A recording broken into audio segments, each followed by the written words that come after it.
आपको बताएं कि पाक फौज, एफसी बलोचिस्तान और पुलिस का मुश्तरका ऑपरेशन शबान जारी है। सिक्योरिटी फोर्सेस की फितनाल खारिज के दहशतगर्दों के खिलाफ मौसर कार्रवाइयाँ, मजीद 9 खारजियों को जहन्नम वासिल कर दिया गया है। ऑपरेशन शबान में जहन्नम वासिल होने वाले खारजियों की मजमूई तादाद 52 हो गई है। सिक्योरिटी ज़राए के मुताबिक दुश्वार गुजार रास्तों और पहाड़ों में छुपे खारजी दहशतगर्दों को फ़जाई और ज़मीनी एक्शन से निशाना बनाया गया है।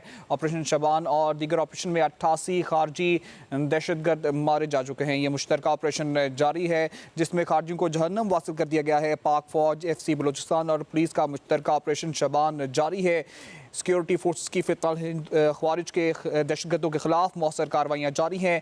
मजीद 9 कामयाबियाँ हासिल कर ली गई हैं। मजीद 9 खारजियों को जहन्नम वासिल कर दिया गया है। ऑपरेशन शबान में जहन्नम वासिल होने वाले खारजियों की मजमूई तादाद 52 हो गई है। सिक्योरिटी ज़राए के मुताबिक दुश्वार गुजार रास्तों और पहाड़ों में छुपे खारजी दहशतगर्दों को फ़जाई और ज़मीनी एक्शन से निशाना बनाया गया है। ऑपरेशन शबान और दीगर ऑपरेशन ही 88 खारजी दहशतगर्द मारे चुके हैं। हमारे साथ नुमाइंदा खसूसी मौजूद है इस्लामाबाद से, उनको अब हम शामिल करेंगे।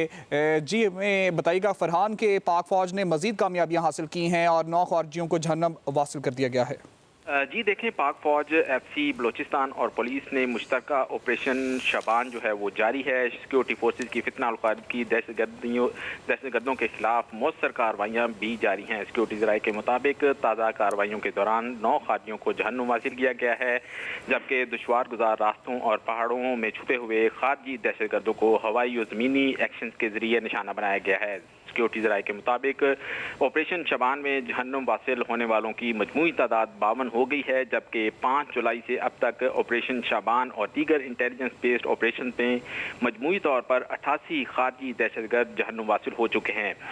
इसके साथ साथ आखिरी दहशतगर्द के खात्मे तक बलोचिस्तान ऑपरेशन शबान जो है वो जारी रहेगा।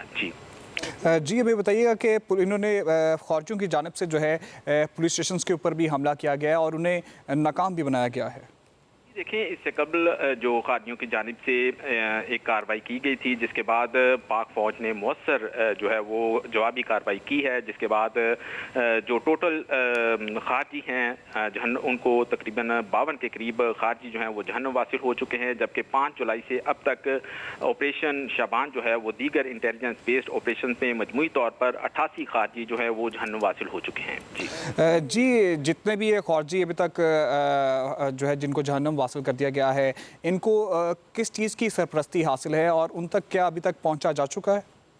इससे कबल भी जो भारतीय फाइनेंसिंग पर ये खारजी जो हैं वो पाकिस्तान के खिलाफ पाकिस्तान के अंदर बलोचिस्तान में और दीगर मकामात पर कार्रवाई कर रहे हैं। तहम पाक फौज और दीगर सिक्योरिटी इदारों ने इनके खिलाफ मौसर कार्रवाई करके इनको तकरीबन 9 के करीब जो खारजी हैं ताज़ा कार्रवाइयों के दौरान उनको जहन्नुम हासिल किया गया है, जबकि दुश्वार गुजार और पहाड़ों में छुपे हुए खारजी दहशतगर्दों को हवाई और ज़मीनी एक्शन के जरिए निशाना बनाया गया है। तहम अगर हम ओवरऑल बात करें तो ऑपरेशन शबान जो है वो इस वक्त कामयाबी के साथ जारी है, जिसमें तकरीबन 52 के करीब जो खारजी हैं वो हलाक हो चुके हैं। इसके साथ साथ अगर हम 5 जुलाई से अब तक की बात करें तो ऑपरेशन शबान और दीगर इंटेलिजेंस बेस्ड जो ऑपरेशन हैं उनमें मजबूरी तौर पर 88 खारजी जो हैं वो जहन्नुम वासिल हो चुके हैं। जी हमें मज़ीद ये भी बताइएगा कि इनमें अभी तक किन किन इलाकों को क्लियर करार दिया जा चुका है? ये जो ऑपरेशन शबान है ये इस वक्त बलूचिस्तान में कामयाबी के साथ जारी है। अगर हम ओवरऑल बात करें बलूचिस्तान की तो बलूचिस्तान के जो पहाड़ी और दुश्वार गुजार इलाके हैं वहाँ पर ये ऑपरेशन हवाई और ज़मीनी एक्शन के ज़रिए जारी है।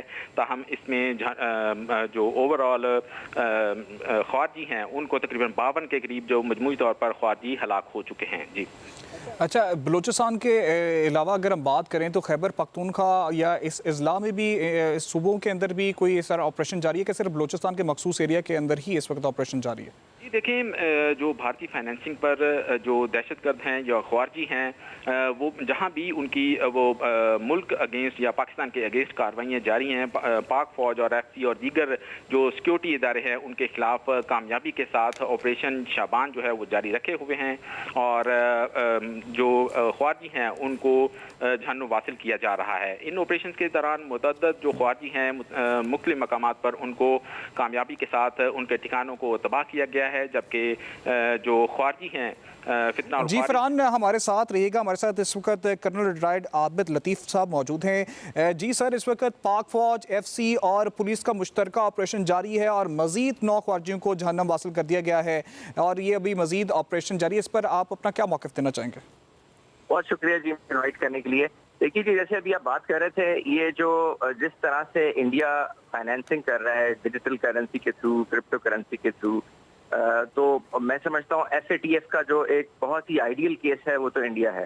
और फिर जिस तरीके से इवन इन 5-6 सालों के अंदर मदरसे बनाए गए हैं अफगानिस्तान के अंदर, स्कूलों को और जो ट्रेडिशनल कन्वेंशनल एजुकेशन सिस्टम है उसको खत्म कर दिया गया है अफगान रजीम के थ्रू। अगेन उसके उन मदरसों के सारे पैसे इंडिया ने दिए हैं। इंडिया उन मदरसों के अंदर इंडोक्ट्रिनेट लोगों को करके, गुमराह करके, बच्चे बच्चियों को वहां पे रिक्रूट करके तो गन पाउडर बनाया जा रहा है और वो गन पाउडर यहाँ पे भेजा जा रहा है।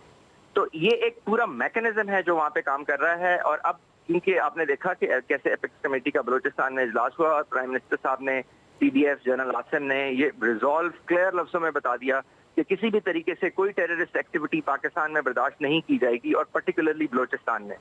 और इसी को बेस करते हुए जो ये latest operation under the ambit of overall operation जो चल रहा था, इसके अंदर जो ऑपरेशन शहबान शुरू हुआ है, ये इस चीज को शो करता है कि इसके एम्पेटस में और इंटेंसिटी में इजाफा कर दिया गया है। पहले भी कोई 130-140 इंटेलिजेंस बेस्ड ऑपरेशन डेली हो रहे थे, 40,000 के करीब एक साल में हुए हैं, विच इज इटसेल्फ वॉरफेयर की और ह्यूमन हिस्ट्री के अंदर एक रिकॉर्ड है। तो पाकिस्तान की स्टेट उसको रिस्पॉन्स कर रही है, लेकिन क्योंकि थ्रेट इतना बड़ा डेवलप करने की कोशिश की जा रही है पाकिस्तान के अगेंस्ट, जिसमें बिलियंस ऑफ डॉलर्स इंडिया खर्च कर रहा है। और भी मुल्क हैं जिनका इस वक्त शायद नाम लेना लेकिन लोग जानते हैं कि वो कौन से मुल्क हैं, वो भी बीच में शामिल हैं। तो इस एक पूरी एक एफर्ट को काउंटर करने के लिए जिस तरह से हमारे आर्म फोर्सेस के जवान, जिस तरह से हमारी FC के जवान, पुलिस के जवान जो कुर्बानियां दे रहे हैं, इट इज रियली कमेंडेबल। अब आप आने वाले टाइम में देखेंगे ये ऑपरेशन और इंटेंसिफाई होंगे, इंटेलिजेंस बेस्ड होंगे, satellite intelligence based, human intelligence based, और इवन इनकी जो ट्रांस बॉर्डर मूवमेंट है उसको भी अब मॉनिटर किया जा रहा है, चाहे वो किसी भी तरफ से हो। और उसमें भी कुछ हमसाया मुल्क जो हैं, जो कि हमारे साथ जिनके बहुत अच्छे ताल्लुकात हैं, उनसे भी हेल्प ली जा रही है। सो एक बहुत कंसेंट्रिक एफर्ट है जिसको काइनेटिक टर्म्स में, मिलिट्री टर्म्स में और उसके साथ साथ सोशल टर्म्स में अब साइमल्टेनियसली जैसा कि नेशनल एक्शन प्लान का हिस्सा था, अब एक नेशनल एक्शन प्लान प्लस जो है वो बलूचिस्तान में आने वाले दिनों में आपको अनफोल्ड होता हुआ नजर आएगा। जी सर, आपका बहुत शुक्रिया हमें अपने मौक़िफ़ से आगाह करने के लिए। इत्तेफ़ाक़ी तज्ज़ियाकार कर्नल आबिद लतीफ़ हमारे साथ मौजूद थे। दूसरी तरफ हमारे साथ फरहान मौजूद थे जो हमें इस ऑपरेशन से मुताल्लिक़ आगाह कर रहे थे।